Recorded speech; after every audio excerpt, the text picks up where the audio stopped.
বিলাল লস্করের অকাল প্রয়াণের খবর পেয়েই বাড়িতে উপস্থিত আইএএস কীর্তি জল্লি। শেষ শ্রদ্ধায় ভিড়, শোকস্তব্ধ গোটা অঞ্চল।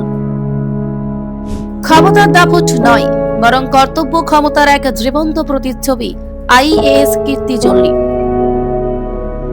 প্রশাসন যদি এমন হয়, তবেই মজবুত হবে সাধারণের আস্থা ও বিশ্বাস।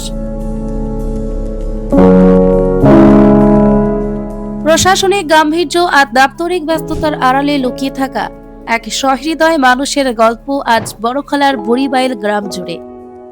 হাইলাকান্দি জেলা প্রশাসনের একনিষ্ঠ কর্মী বিলাল আহমেদ লস্করের অকাল প্রয়াণে যখন দিশেহারা তার পরিবার, তখন সেই দূর গুয়াহাটি থেকে ছুটে এলেন এক প্রশাসনিক অভিভাবক।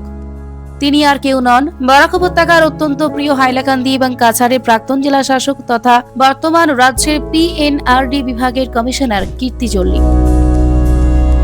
বিলাল লস্করের বুড়িবাইল স্থিত বাসভবনে পৌঁছে কমিশনার কীর্তি জল্লি কোনো বড় আধিকারিকের মতো নয়, বরং পরিবারের একজনের মতো সদস্যের পাশে গিয়ে দাঁড়ালেন। তাদের প্রতিটি কথা মন দিয়ে শুনলেন। তাদের কান্নায় নিজের চোখও ভিজে উঠল। দীর্ঘদিনের সহকর্মীর প্রতি শ্রদ্ধা জানাতেই তাঁরই উপস্থিতি কেবল একটি আনুষ্ঠানিক সফর ছিল না, ছিল মানুষের প্রতি এক গভীর দায়বদ্ধতার বহিঃপ্রকাশ। তিনি স্পষ্ট করে দিলেন, পদমর্যাদা কেবল কাজ করার জন্য, কিন্তু মানুষের সঙ্গে সম্পর্কটা সারা জীবনের। কীর্তি জল্লির এই সফর আজ বুঝিয়ে দিল, প্রশাসনিক ক্ষমতার ঊর্ধ্বে রয়েছে মানবিকতা।